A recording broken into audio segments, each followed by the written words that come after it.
countdown to the last comic shop in 5, 4, 3, 2, 1. Hey! It is now time for the Last Comic Shop podcast.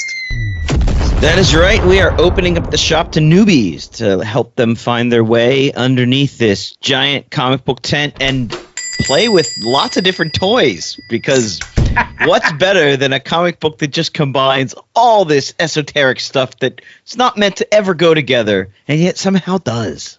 There you go. Now we're keeping the lights on for the oldies and the moldies like me that have been following some of these characters and some of these creators for years and years and years, and then watched as they got real mad. Kevin Feige ruined everything like the Marvel Cinematic Universe. Strong feelings from one Chad Smith, my loyal co-host. You saw Captain America. We're not mad. We're just disappointed. Disappointed. You know what? That's parent talk for being mad. That's right. I am mad. How many times did your mom say, "I'm just disappointed in you"? That just meant she was pissed, but she didn't want to say it. Yeah. I know. It's like, well, at least you're not mad. And that made her even more mad. I am the host with the most, Andy Larson. I'm joined by Chad Smith, who is disappointed. Disappointed. You go to your room, young man. You think about what you've done. Then there's Jay Scott, who's my other co-host, and I don't know, is he disappointed? He seems happy to be along for the ride here today. Oh, it's going to be a good one. I'm just excited. Anytime we do a Rob Liefeld book, it gets exciting for me. He likes to poke the bear. He does. He does. He comes in. He's all smiles. He's all cordial. He's like, Chad, I'm glad you picked this book. Let me tell you all the reasons. We'll get to that in the second half of today's show. We are reading what could be, maybe will be, Rob Liefeld's final book. No, come on. Never say never again. That's true. Sean Connery did come back to that franchise in Never Say Never Again. Bad toupee and everything. It was just to play video games with Kim Basinger. But we're doing Deadpool Team-Up. That's the 5-issue miniseries that kind of wraps up the bad blood and the badder blood, and then this is the baddest blood. No? I don't think it does. No. I that's another reason I'm disappointed. The whole badder blood thing, we're kind of left hanging. This sort of exists in its own thing. Oh, yeah. Yeah, there was just like, we need dragons. Dragons, that's what we need. I think Rob was a pretty big fan of Game of Thrones. If I can recall appropriately from all of his social media posts, I think he liked Game of Thrones, so it's not surprising he was all about the dragons. I could be making shit up. I don't know. No, it's part Game of Thrones, part obscure Steve Ditko character. What's not to love? There you go.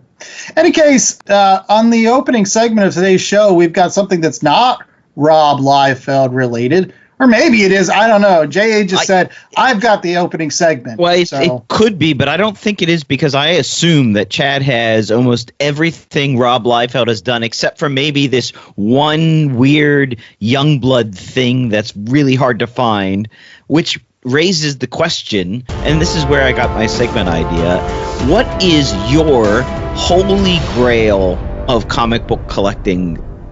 That's not saying, I want, Fantastic Four #1 or Action Comics #1, or your specific holy grail. That might be New Mutants 98 if you're a massive Deadpool Cable fan, or that might be Fantastic Four 48 if you're a Silver Surfer fan, though 49's the better book because it actually has him on the cover. And you have that one already. I know.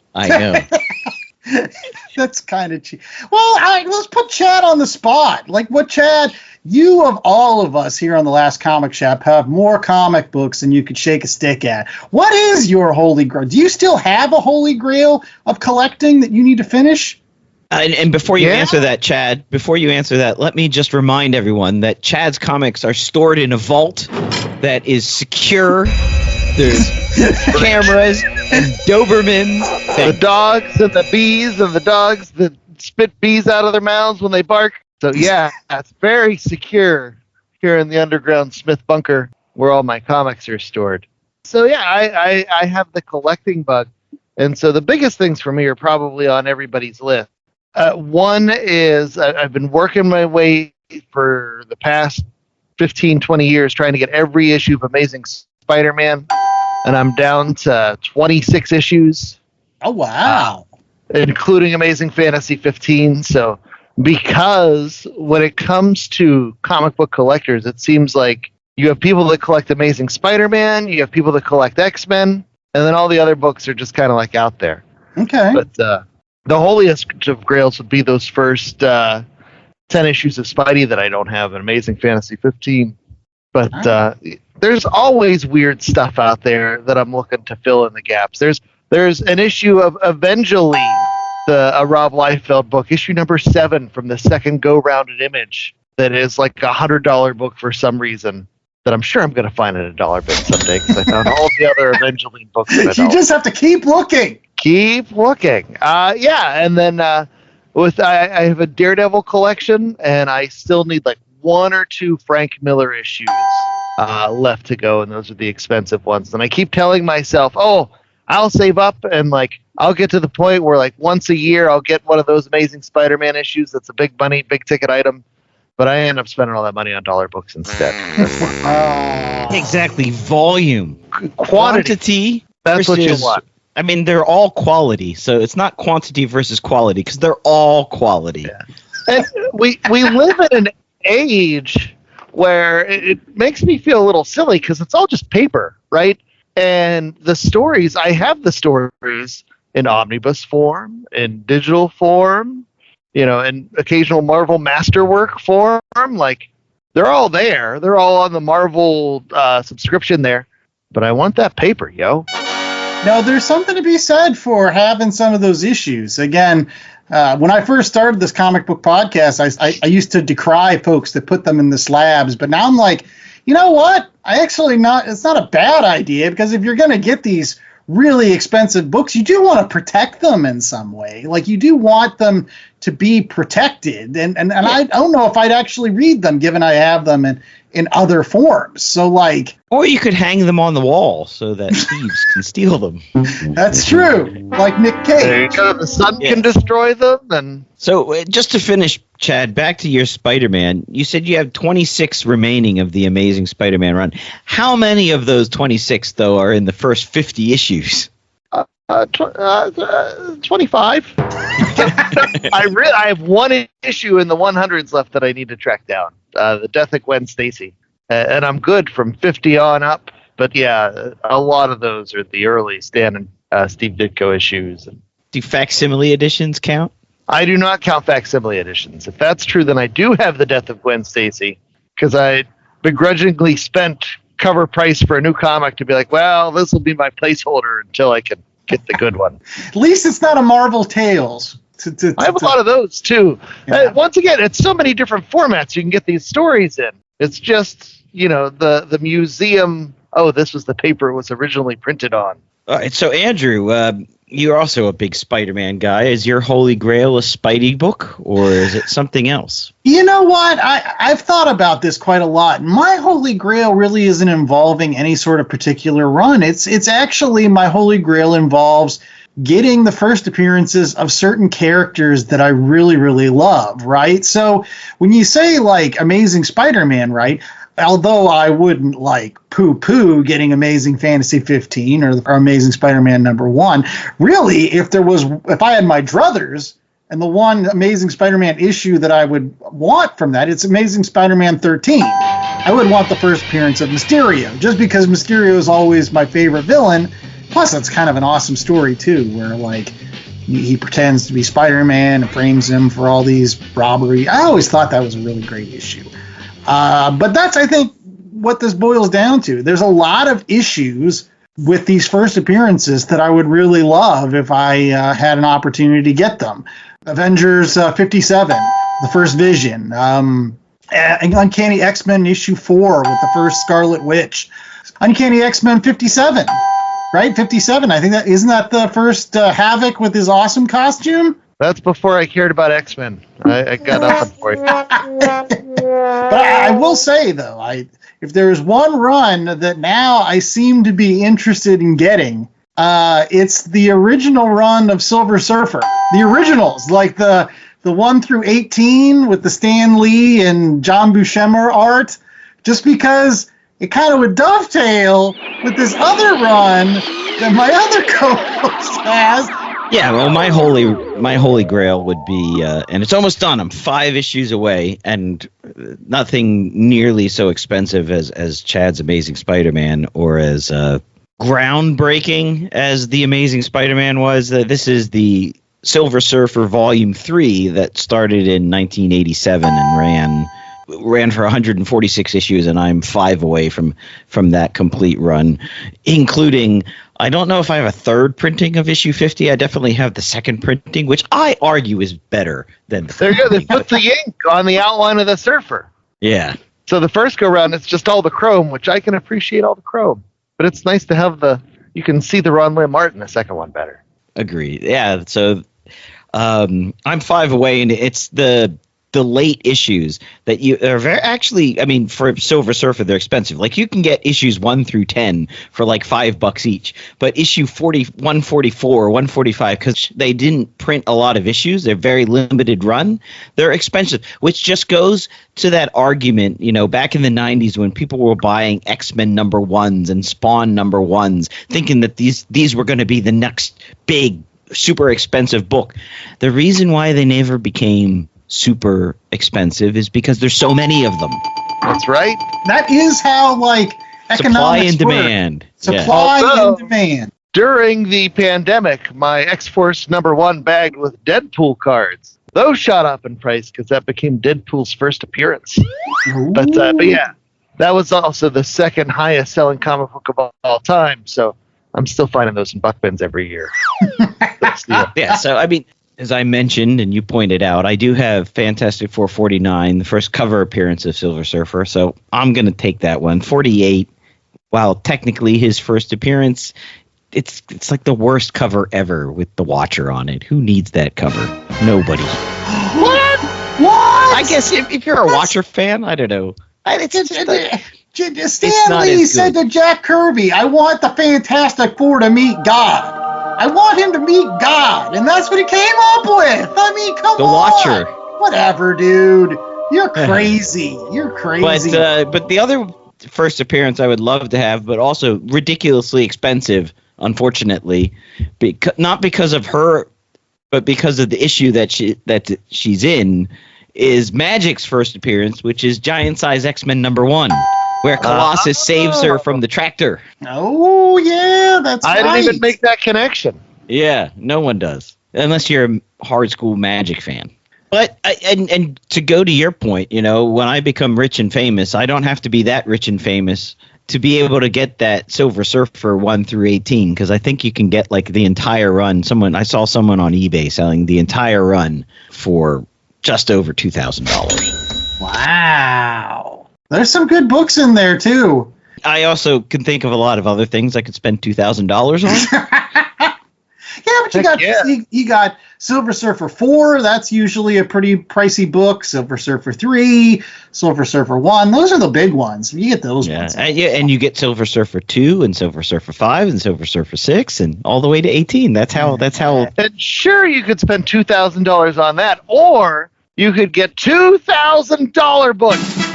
And I can take pictures of them and put them in our social media feeds. That's what I was going to say. It's always nice to dream about these books that someday we might save all our pennies and end up getting, but we end up spending our pennies on books like Deadpool Team-Up, which we'll be covering right after this commercial break. So stay tuned for the swan song of one Mr. Robert Liefeld. BCWSupplies.com has everything a comic collector could need. Boards, bags, long boxes, and so much else for our ever so increasing collections. And you can save 10% on your total order by using promo code LCSPOD at checkout. Not only does this take 10% off BCW Supplies' already low prices, but it supports my favorite podcast, The Last Comic Shop. So get all your collecting gear at bcwsupplies.com and save 10% on your order with promo code LCSPOD at checkout. That's LCSPOD at checkout. Happy hunting! Dave, Liam, it's a trailer. Watch It If You Can podcast. Join us for each episode as we create box sets of our favourite films and TV shows. We go through the cast to see what else they've been in, along with any recommendations. We pick our favourite characters, performances, moments and highlights from the soundtrack too. We ask if there's anything to make it better and look at the lasting legacy of our pick. We have a little fun with our quickfire round, and finally, what else would you like list based on themes from the episode. Maybe, just maybe, you should watch it if you can.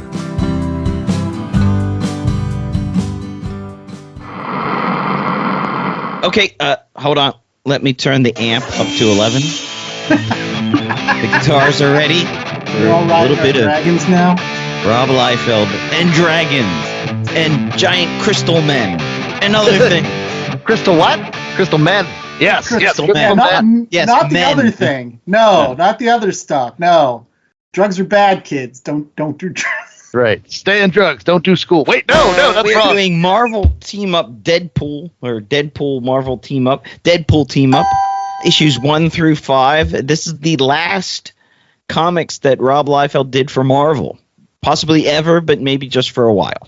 No, ever. So initially, when he started this miniseries, it was going to be his send-off to Deadpool, the character.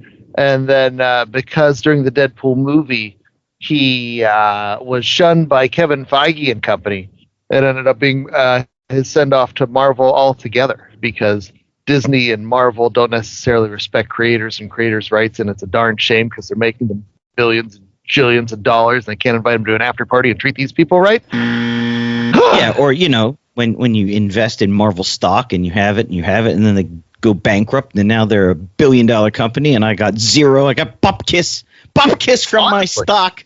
What still bothers me that they sold Marvel to Disney for $4 billion, which is the same as Star Wars, and also the same as Pokemon Go for $3.5 billion. And Wow. think of all the little things that have sold for billions of dollars. It's Disney got all of Marvel. The Pokemon pennies. Go stuff, they just want the location data. That's what Yeah. they're doing. They're telling people, yeah, you go to that gym. We need to know what's in that area. Go to that gym there. Oh, I know. But I taught my son, if you see a group of people standing outside a random church looking at their cell phones, you stop at that church. They're going to be catching a good Pokemon.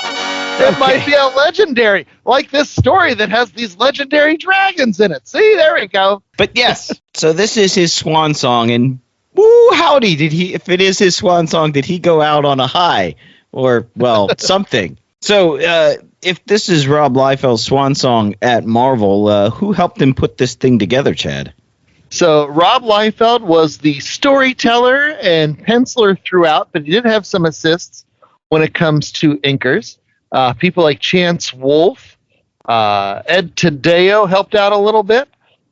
Corey Hampshire helped out as well on inks. And then for colors throughout issues 1 through 5, it was Juan Manuel Rodriguez. And letter was VC's Joe Sabino. I was going to ask Chad, did all of those people ink individual issues, or were they just inking individual pages? Because I will say that some of the pages, it was almost seemed like there was a different inker on certain pages versus other pages. You'd have crisp inking on some, then other ones would just be more of the pencils. And Well, so Rob Liefeld did handle all the inks in the last issue himself. But yeah, it would vary from page to page in the issue. So issue 1, it was Liefeld and Chance Wolfe on inks. Issue 2, it was Rob Liefeld and Chance Wolfe again. Issue 3 is where they brought out a lot of the extras, I want to say. That is the one that had Chance Wolfe, Ed Tadeo, Corey Hampshire on inks. Along with Rob. Oh, Rob along did some, with Rob, yeah. So you did have multiple inkers, handling pages in between issues. I guess you had a new inker for everyone he teamed up with. And who did he team up with throughout these 5 issues, Andrew? What the heck happened? Oh, and the 10-cent synopsis, boy, howdy. Did a lot of stuff just happen. So Deadpool needs to make good on some debts or something that he's got to somebody. I forget. The Clan Nakatori. Whatever. There's a giant MacGuffin. They're like, go get these dragon eggs. Like, go get these Lady dragon Anime eggs. And then, says she'll help him. Sorry, I'm helping you here. Don't worry.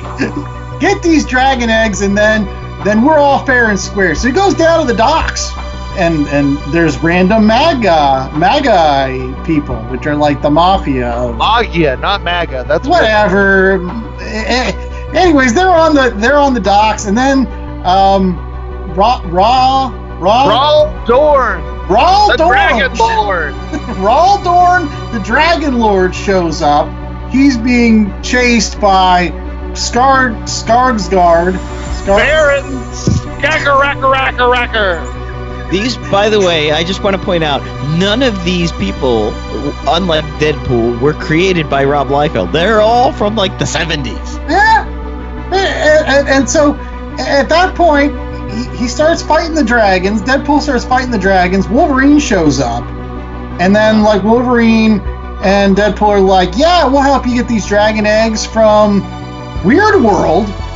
So they go to Weird World via a magic portal that Raul Dorn, for all your insurance needs, he conjures that up. And they go there, and then they meet Crystar, which was the only reason I wanted to read these 5 issues. I won't lie. I've been a huge fan of Crystar, the Crystal Warrior. I had all the toys from Remco when I was a kid, so I was very excited that he used this random-ass character in one of his books. And while they're there, they fight for a little bit, and then they go the Sea Serpent Dragon thing that was from the original Weird World books in Marvel Premiere, and I like those books too, so that was super cool. That's got Doug Mahnke and Mike Plough. Yeah, Mike Plough's art is great in that. In any case, then Hulk shows up to beat up the Serpent, then they send him away because he wants to beat up everybody else. Star goes away, Major X shows up. Oh, Major X, that's right. Deadpool for no good reason. Yeah. And then Spider-Gwen shows up with Hercules. Because that's, sure, why not? You left out Cable and his big penis gun. Yeah. It was enormous. Cable and his gun that looked like the cameraman at a baseball game.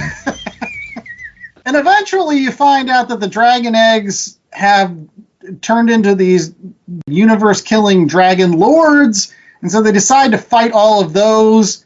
I don't even actually know if they ended up getting the dragon eggs for Clan Nakatomi Tower. I don't know anymore. That's your 10-cent synopsis. The end. There wasn't the end at the end, so I got to that part. So I'm going to start just by saying when the art was good, it was really, really good. And then sometimes the art wasn't so good. I had a problem with his representation of Spider-Gwen for a lot of it. It just kind of looked like Spider-Man with Boom Boom's body. But a little Hulk, hoodie and boobs. Yeah, that's all. But the Hulk Crystar fight was awesome. Yeah. And don't hold this against me, Andrew, but I actually liked the story. Yeah, it was because it was so far out there. It was so crazy that it was just fun. And I found myself going issue to issue wondering who was going to show up next. And I liked that they saved a lot of the cameos for the last page of the previous issue. So you get the big Hulk on the cover of issue 3, but he shows up in issue 2, or you get Major X at the end of issue 3, and then he's on the cover of issue 4. And I think the same thing with Spider-Gwen. So Marvel has a bad thing sometimes. They give away the big plot reveal because they put it on the cover or, included in the MCU trailer. And he didn't do that here, and I loved that. I loved that, I didn't know that Hulk was coming until he shows up, or Major X, who I didn't honestly know who Major X was. But Crystar, at the end of issue 1, though, I guess he's on the cover of issue 1, so That gave But that they're one. all on the cover of issue 1. But still, storyline wise, you get the big reveal, you get the tease. Major And then X. you mix Yes, it they are. Yeah, I guess that issue 1 he gives it all away because he pushed. No, he doesn't have Shatterstar. He didn't mention Shatterstar. Shatterstar's there. With no shirt. Of the questionable decisions, the Shatterstar's outfit, I don't know. I don't know if that was working for me, where he's all gold lame pants and then gold stripes. How about the guy who's the Captain X, who's really Rob? Major X? Yeah, I wanted to talk about that. The big reveal of Major X, and then it's just like, hi, I'm Rob. We used to hang out, Deadpool. No, that wasn't Major X, though. That was somebody else, because he was in a gold. He wasn't. Major X is red. I'm pretty sure it was Major X. Like, yeah, this one's the. I thought it was the Major X, but here we might have to rewind this. No. There's 2. There were 2 X dudes. There's the X Command. Yes, X Command. Major X and crew. But no, look at the book though. It is the red guy. It just gets colored a little bit more orangey. No, I mean he's definitely yellow. All right. Look, Rob wanted to draw some cool characters. And you know what? I applaud him for that, because I like when Rob does art, you know, and to Jay's point, there was a lot of really great art in here. I loved the Crystar issues. I love to talk about Weird World. Weird World is a neat concept that they don't go too often in the Marvel Universe, but this idea of, like, after Secret Wars, there was a place where, you know, it just keeps expanding and bringing in other aspects of, like, hey, you forgot about that with the Marvel continuity? Well, we'll put it in Weird World and you can play with it. So it was neat. It's just like a razor thin plot. I still never got over, like, the fact that, like, the whole thing was to get these dragon eggs.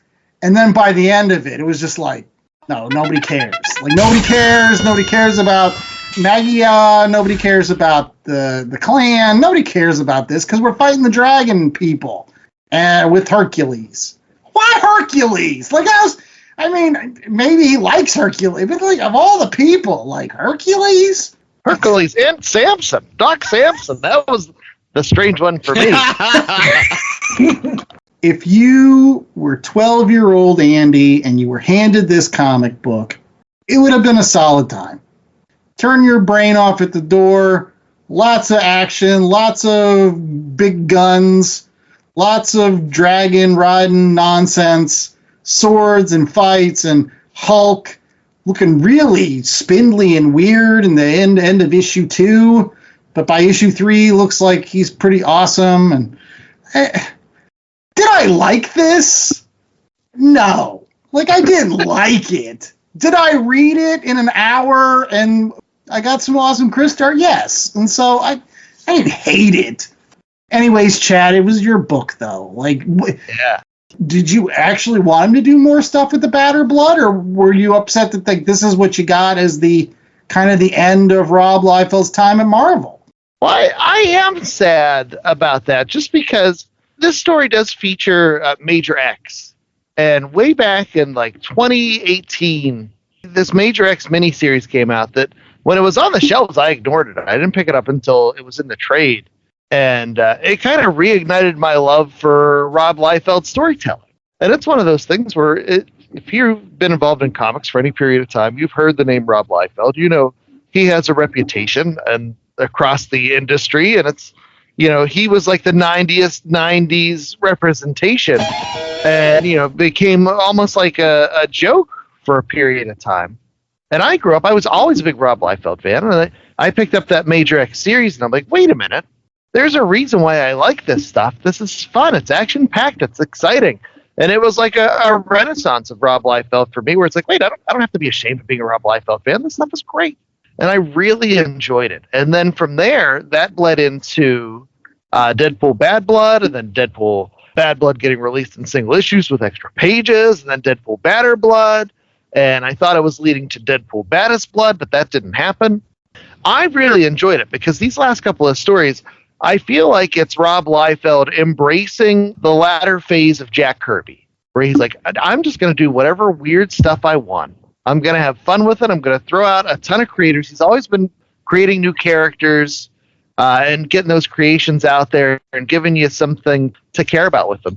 But with this Deadpool team-up, this is him just saying, like, it's like, all right, I'm just going to play with all the toys I want to play with. We're going to go to Weird World. We're going to fight dragons. You know, does it always make sense? No, but is there that awesome 2-page spread of Angry Hulk? Oh, my goodness. It was so great. I loved it. Were there decisions that I was like, why is he doing that? Why Spider-Gwen over Spider-Man? Yeah. I didn't understand if there was an important connection there or what. But I don't think that's what it was about. I think it was him getting to play with Cable and a giant gun. I think it was him being able to bring back Major X and the X Command for a story, which I wish we had more time with those characters. He's definitely not Major X, because Major X has those little wings on the side of his helmet, and if you notice when he takes his helmet off, that guy doesn't have. Now, I mean, there's not a lot of continuity, because in one panel he's got this pauldron on his shoulder, and then another panel's the pauldron's missing. So, I mean, it's hard to get continuity panel to panel, much less issue to issue, but Major X seems to always have the little wings on the side of his helmet, and this guy doesn't have the wings. Plus, he's yellow, not red. So I'm color deficient, and X Command is X Command. I don't know. That brings up issue 5, which, and I've alluded to this before, like while Rob Liefeld was making this story, he had his falling out with Marvel to the point where I think he was in mid-issue 3 or whatever, and then decided from that point over, like, he was done. He was done with the way they treat artists. And I want to emphasize, whether you're a Liefeld fan or not, Disney and Marvel writ large, they need to do a better job of supporting their artists and their creators. That is the backbone of their history, has been taking the work from these people and exploiting it for bajillions of dollars and then treating them poorly. But by the time it gets to issue 5, I listen to Liefeld's podcast and I'll watch his Whatnot shows and things like that. He talked about how issue 5 you could read 2 ways. One is Deadpool saying these things, and then one as Rob Liefeld saying these things about his creations. That he's, this is his last go around with so many of the characters he's created and written stories about for 30-some years. He got a little choked up and sentimental about, this being his big goodbye. It is a shame. You hate to see that because you feel like I would have loved to have seen one great Cable story by Rob Liefeld. I feel like I never got that opportunity to have like the defining Cable story. We had all the teases and New Mutants and X-Force, but Deadpool's the guy who captured the zeitgeist, and so that's where his attention went. And you can tell he's having fun with both his creations and with other creations. He plucks this random Steve Ditko Ed Hannigan character in Dragon Lord and uses him. He's playing with Spider-Gwen. He brings in Hercules for no reason other than I think he just liked Hercules. And some of the writing is quite witty too. When Hulk shows up, Christar is like, "I summoned a dragon, a savage one." They're making all the comments about I have 181 reasons why Wolverine should fight this guy. All those little meta references, those winks. Yeah, and I liked it. Week. No, it's fun. Yeah, comics are supposed to be fun. Darn it, Andrew, it's fun. And there were at times you could tell that Rob has a podcast about comic books where he tries to educate, right? Because at times, like I felt like he was pulling out this esoteric stuff to be like, I hope people go back and track down those issues of Dragon Lord because I'm including Fantastic it in the book. 4 annual 16 or maybe 14, I forget which number. It's one of those annuals, though. I'm sure he would plug it on, what's that podcast, Chad? Robservations with Rob Liefeld. Okay. I will say that towards the end of this, issue 4 or 5, it did seem rushed. I know that it seems to track with what you're saying, that about around issue 3 is when, he said, I've had enough with Marvel or whatever, and maybe he was just trying to get it wrapped up. But I think those were the biggest 2 issues that I had the problems with. I feel like those issues had a lot of random cameos that just came out of nowhere. Unlike, again, like the first 3, like Wolverine showing up, that's fine. He hangs out with Deadpool, that's great. They go to Christar, that's fine. The reason for the Hulk to show up, I mean, it all made sense for a little. And then I'm just like, well, now it's all of a sudden like the SNL 50th anniversary, and we just have to put all these people in. It's yeah, no, it is. As a Rob Liefeld fan, would I have rather gotten the conclusion to the Bad Blood, Badder Blood? I think that would have been more meaningful. Like, that would have made for a better story. But at the same time, like, you get this, it's not a grand sweeping story. It's fun with dragons and throwing all the toys together. Check your seriousness at the door and just enjoy it for what it is. Well, we'll be right back with more of The Last Comic Shop right after these commercial breaks. We're going to have fun with our rating section as well as more fun with recommendations. So stay tuned for all of that right after this.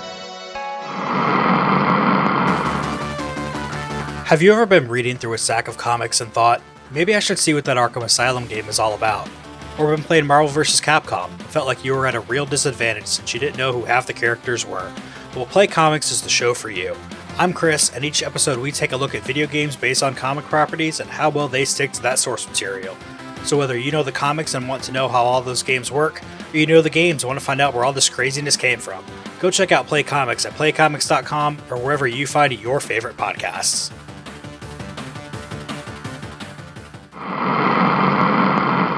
I'm Chris Jakimick. I served in the United States Air Force and I deployed 3 times. Being a veteran, it's interwoven into your DNA, is really the absence of the connection and the purpose that can really drive a lot of veterans to some negative thoughts. For those who are in a suicidal crisis, the window of time to save somebody's life is very short. Our duty is to protect ourselves and protect our families, and one way you can do that is store your weapons safely. Store all your guns securely. Help stop suicide. Brought to you by End Family Fire and the Ad Council.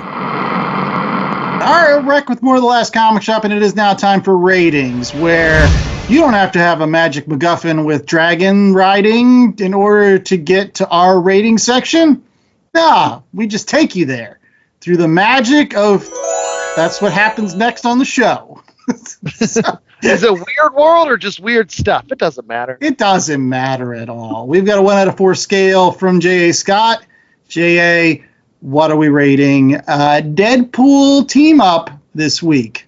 1 out of 4 big guns. Yeah, because it was enormous. It was a big gun. It was a big gun. And there you go. You know what? I think I will go first. I have been the one on this podcast to be a little more critical than others of Rob Liefeld's work. I think I've said on previous shows that I have always preferred Rob Liefeld when he's teamed up with a writer that can give structure to his overall art, give him a focus or a target for that giant gun to shoot at, to give him, a framework in order to work with. And I still wholeheartedly agree with that. I think he's a fantastic storyteller, just like Jack Kirby was a fantastic storyteller when it comes to art. But I will never say in my entire life that Jack Kirby was at his best when he was doing it all himself. Just like Rob Liefeld, no. Jack Kirby works better when he's got somebody writing with him. And Rob Liefeld's the same way. And this writing, it is what it is, though. I mean, I think I'm going to give him a break on this more than like Batter Blood or whatever, because this is just, again, like a glorified 5-issue extended version of a Marvel team-up that we used to see in the 70s, where you'd have, like, this happened, go get these dragon eggs, and then everybody just shows up. And they do their thing for a little bit, and then they go along their way. So I'll give him a little bit more of leeway with this, because that's what team-up stories are. Traditionally, when you have team-ups, the plots are razor thin anyway, so that's not surprising here. I will give him awesomely lots of credit for including Chris Starr. Again, that was the whole reason I wanted to read this book, and I wasn't disappointed. Chris Starr was kind of awesome, although I could have used more Chris Starr towards the end of the book. Does the Hulk kill him? I hope not. He was trading blows with Wolverine. Dude couldn't be killed. I was like, this is awesome. More Chris Starr. Hulk got a Hulk. It doesn't matter. He lost the Chris Starr. But I can't give this more than like a 2.5. I can't give this more than it's better than average. It's fun. You should read it. You will knock it out in a half an hour. Boom, boom, boom, boom, boom. There you go. And it is coming out in trade, so you can pick it up and read it when you're waiting for your car to get the oil change. You'll have fun but it will be completely forgettable after that. And I hate to say it, any book that's completely forgettable after you've read it, it's a 2.5. J.A.? Yeah, I can't say that it would be completely forgettable because I'm going to remember some of these great full-page, double-page spreads and single-page panels of Hulk smashing Chris Star or Wolverine jumping out of the page or Deadpool jumping out of the page. So I enjoyed it much more than the bad blood, batter blood stuff. Maybe because I didn't have to bring so much knowledge or history of the Deadpools to the table to enjoy it. I thought it was witty. I liked the little nods to, sort of Easter eggy type stuff, which is what the culture has been. Maybe it was always there because you always had Stan with his little editor notes in the old comics anyway. So I think that's comics for you. That's especially Marvel, par for the course. I'm going to give it a 2.95. I want to give it a 3, but I know if I give it a 3, you're going to roll your eyes at me. I feel you judging me, Andrew. I feel you judging me. You are the only person in this room that has read War and Peace probably the whole way through. I mean, maybe Chad has, but I know for a fact you have. So you give this a 3. I would roll my eyes at that, sir. Well, yeah, and you guys are both wrong. This isn't Tolstoy, but this is a solid 3.5 here. And I do feel like Andy's missing some of the subtle nuance of a creator saying goodbye to his creations and having those last full-page spreads of those guys in battle. The dual reading of somebody who spent 30 years, with these things and admitting okay, it's time to go. Liefeld's going to go off and he's going to focus on his own creator-owned projects and things of that nature. And for somebody like me, like I said, I'm a huge Liefeld fan, but as much as I enjoy his creator-owned work, there's always going to be a part of me that's like, man, I wish I could see him back on Cable and Shatterstar and playing in that pool. Yeah, where was the double-bladed sword for Shatterstar? I was like, I love that thing. The one that Frank Miller guy referenced retroactively and Ronin. Yeah, yes. No. Dad, I missed the whole Shatterstar outfit. He had his boxing helmet thing on. But I was not crazy about the gold lame. Well, it wasn't a onesie because there's definitive pants, but then it goes right back into gold. Sort of like a male version of a ballerina. Leotard. The leotard, there you go. You know what it needed?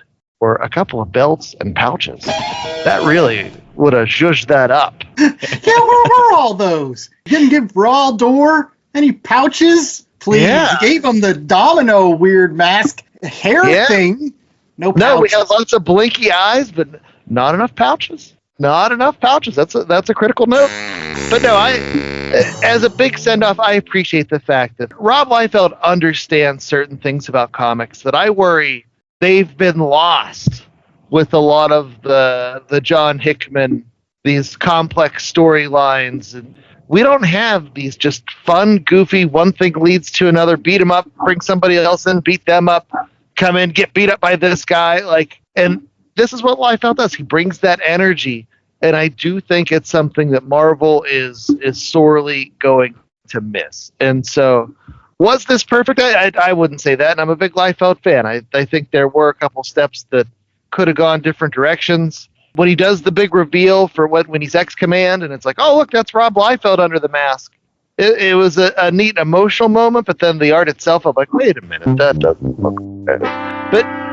But there was enough here that it was fun. It was enjoyable for the hour that I took, which I apparently went double Andy's time. I was grinning ear to ear the entire time. And so it's not Shakespeare, but there is lots more punching. 3.5. Big guts. All right. Well, one thing that we hope is going to be in recommendations this week is Next Wave, but it probably won't be. That's true Shakespeare with a lot more punching. In any case, recommendations. It's a time of every single show where these are the books that you can pick up in addition to Deadpool Team-Up, which, as I mentioned, is going to be out in trade this week. So you go to your local comic book shop, pick it up. read it for yourself and see what you think. We're going to start off with J.A. Scott, who has some more Rob Liefeld stuff. Yes, it's actually recently reissued. The X-Force Omnibus Volume 1 starts off with New Mutants 98 through 100, an annual, some X-Men and X-Factor stuff. But then you get X-Force, the original series, 1 through 15, plus Spider-Man, the 1990 version, 16, and then Cable, Blood and Metal, and a bunch of other stuff. Wait a second. Hold on here. I'm pretty sure that you recommended this same book the last time we did a Rob Liefeld story, when we did Deadpool Corps last year. And I think the last time we did Batter Blood, I think you also recommended that. Wait a minute. Jay, you do not need to justify this. This omnibus has some of the best Rob Liefeld Marvel stuff. It should be a recommendation every week. Not just when we do Rob Liefeld for. I'm with you, buddy. This is a good one. Well, at least tell me what your favorite issue among all of these issues that is in this omnibus, J.A. You have to have a favorite. I liked X-Force issue number 2. Oh, yes. The new Weapon X. It's because I had that issue. That was my first X-Force issue. I never got issue number 1, and then I bought X-Force for a while. That issue number 2 has Deadpool in it, second appearance, and Weapon X with his hand that pops off. Yeah, I wanted him to pop up in this story too, Garrison Kane. I really enjoyed that issue too. That's a great one. And just for the historians out there, Deadpool originally wasn't supposed to show up again until issue 7 or so of X-Force, but he was so popular and people wrote in so many letters that editorial's like, no, Rob, you got to get him in here. And so he pops up in issue 2. What issue does Strife show up in? Strife shows up early on. He's in the New Mutants books. Cable's first appearance was 87. I think Strife was in that same issue. New Mutants 100 in the lead up to X-Force number 1. Whenever Strife takes off the mask and we see what's underneath. Cable? Coded Cable? What? Who? What? Future Cable? What? But there's the confusing thing, because sometimes you're like, well, is it Cable or is it a guy that just kind of looks like Cable? That's Rob Liefeld was the master of the mystery. You just had to tune in for X-Force number 1. That's why it ended up being the second highest selling comic book of all time. Which also, side note, you mentioned that Spider-Man 16, Todd McFarlane's last issue, that tied in with X-Force, a story that started X-Force 3 and X-Force 4. It was called Sabotage. The reason it was called Sabotage was because it was coming out the same month as Jim Lee's X-Men number 1, and Liefeld and McFarlane were trying to cook up some sabotage to tank his numbers. Oh, Lordy. Well, Chad, do you have a recommendation to go along with all of this awesome Rob Liefeld-related comic book trivia? Yeah, that X-Force Omnibus, which is my recommendation every week. As the resident Liefeld fan, originally I was going to recommend a Stan Lee book, Bring on the Bad Guys, that I was able to find at a comic shop this week. I haven't seen it around much. It has tons of great classic action, but I don't know, in celebration of Liefeld, his current independent work is where that action is continuing. So I'll recommend some of that stuff. You've got a book called Last Blood that he's been selling only on his live streams, which makes it super expensive. So I'm not the biggest fan of the expense there. But he will take issues and do them like in a regular comic, and then he'll do a manga version, which if there's one American artist who benefits from the manga style speed lines and Zipatone and all that other stuff, it is Rob Liefeld. That's definitely worth checking out. And then he's also coming back to Youngblood. Later on this year, there's going to be a Youngblood Vault edition, which is similar to those artist editions where the larger size pages of the art as it was originally represented. But I'm kind of curious on how this is going to turn out. It's the first 4 issues of Youngblood, but at one point, Rob Liefeld took those first 4 issues of Youngblood and had them re-scripted by Joe Casey and did a couple extra pages. So I don't know if those are going to end up there, if they're not going to end up there, or if they're just going to be part of the pre-release stuff. Didn't you say that those issues are like really hard? Like they're like ridiculously expensive, or like at least the omnibus or the collection is like ridiculously? Yeah. No, the hardback, it went out of print. And so, it was one of those things where you go to try to pick it up and you're thinking, a couple of 90s image books that you can find everywhere. But no, the hardback with the Joe Casey scripting, that was a $150 book for a period of time. I don't know once these come out if it'll remain because it'll be much more accessible, but you can access this stuff now. Do it. I recommend it. It's tons of fun. All right. Well, with my recommendation this week, I'm going to try something a little bit different. On the last Comic Shop, we oftentimes talk about comic books that might bring you into the tent, comic books that you might be looking at a comic book store or a bookstore and be like, I wonder how much I actually have to know about what's going on in order to enjoy this. And so I'm going to do a public service this week by recommending a book which I didn't think was the best. Like, I'm not going to list it among the best comic books I've read this year, but what I will say is if you're interested in the characters, if you're interested in these particular stories, it's a crossover in which you only have to get the 6 issues that are part of the crossover to really get the story. And that's AXE, aka Avengers, X-Men, Eternals, Judgment Day. Now, this was the capstone to a large event that Kieran Gillen was doing in Avengers books, and he was helping out with everything that was going on with the Krakoa stuff, and he was writing stuff for the Eternals or whatever, but he wanted to kind of capstone it all up. So he has this thing where basically the Eternals decide that the X-Men, because they have discovered immortality, are now deviants. They're deviants. They are a deviation from the norm and now must be eliminated. So there's going to be a war between the Eternals and the X-Men. And so they invade Krakoa and they're fighting there. And the Avengers are on the sidelines going well, we can't have this happen. This is causing a lot of ruckus for everybody. There's going to be a lot of collateral damage. How can we stop these two folks from fighting? We will reawaken a giant celestial that'll hopefully stop all this nonsense. Turns out this celestial gets woken up and decides that how he's going to stop the nonsense is to just judge everybody. Just decide, I'm going to judge everybody.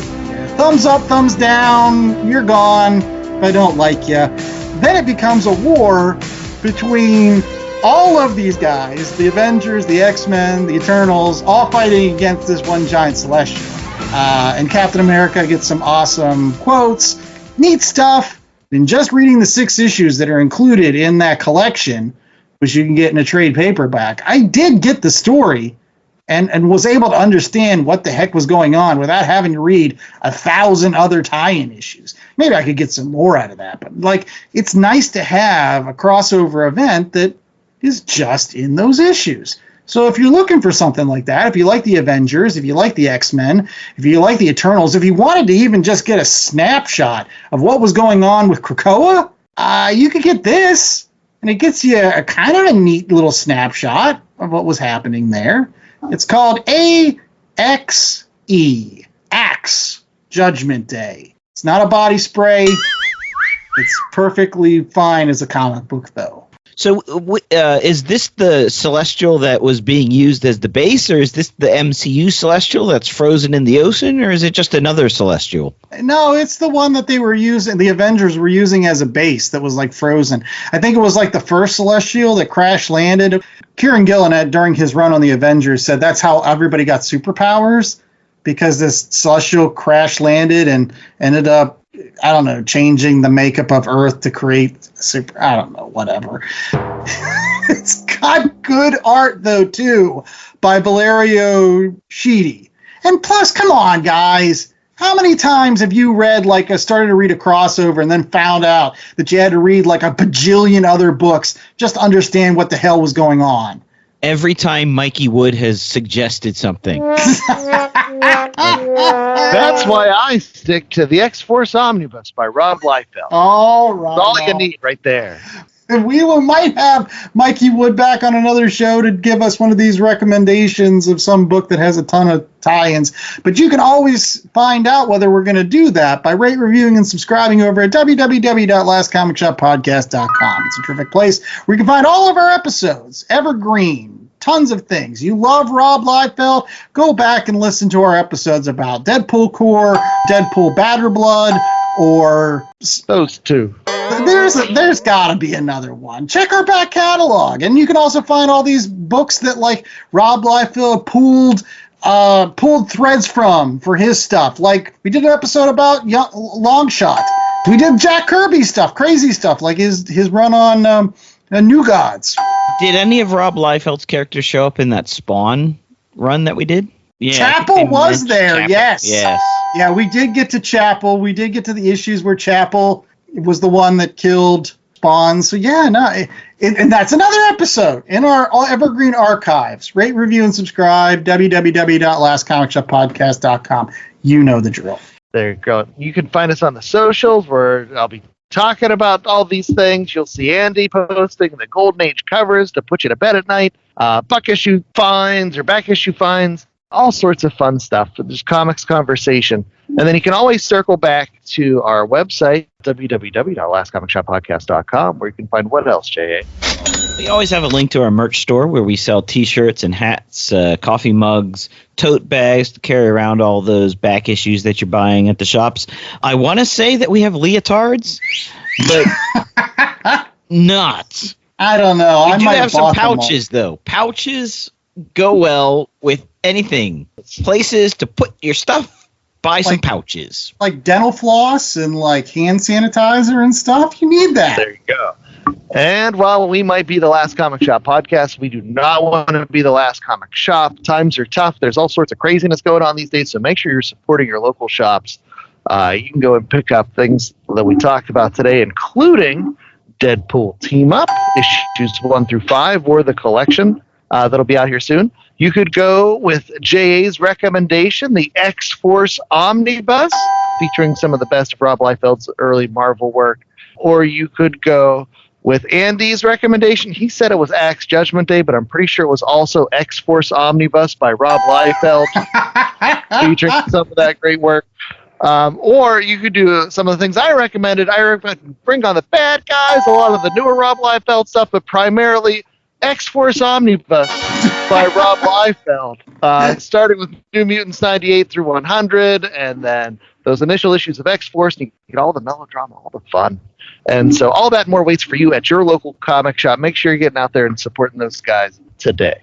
Right. And if you do buy some of these awesome things, as well as any of those comic books that might have appeared on our wish lists of comic books that we might want, you want to make sure that you're protecting them, right? So, J.A., how's the best way for folks to protect their comic books? Well, you want to go to bcwsupplies.com. They've got boards, boxes, bags, all sorts of stuff to protect. Not just comic books, but if you have trading cards, if you're into baseball or ice hockey. Do they still make ice hockey trading cards? I remember the ice hockey sticker books were always a big thing. I don't know. I'm sure that you can buy some sort of protection for those as well. But not if you've taken the stickers off and stuck them all over the books. But that's the whole point.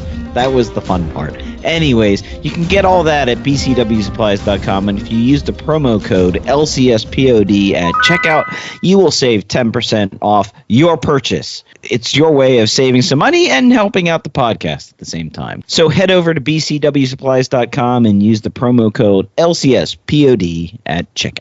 And until next week, when we've got more comic book goodness for you, I'm the host with the most, Andy Larson. I'm joined by Chad Smith and J.A. Scott, and we hope that you stay safe. Stay springy. Yeah, spring is in the air, and it is feeling good.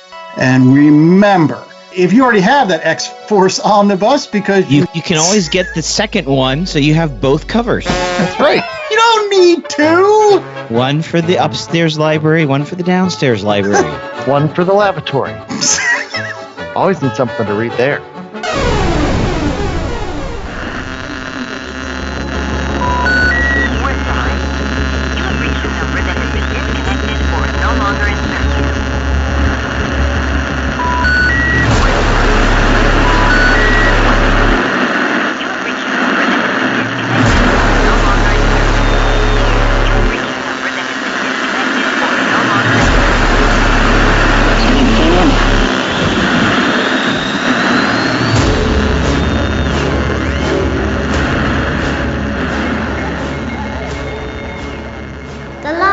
Comic Shop podcast was a 2025 Black Angus production.